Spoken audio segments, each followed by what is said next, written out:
Du musst die Bremse ziehen vorne. Alle Gänge sind richtig. Kannst du doch heißen.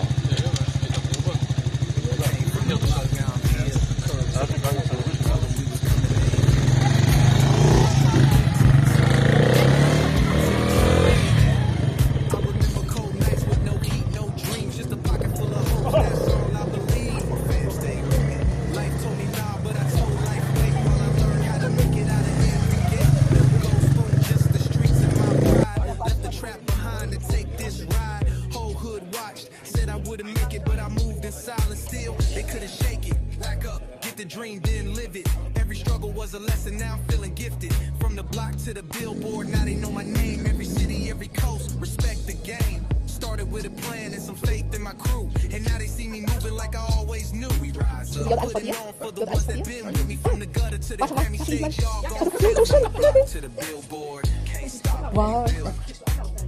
Every struggle turned into pure gold. Turn my pain into silk. From the block to the billboard, success dripping like milk. Now they callin', now they see us.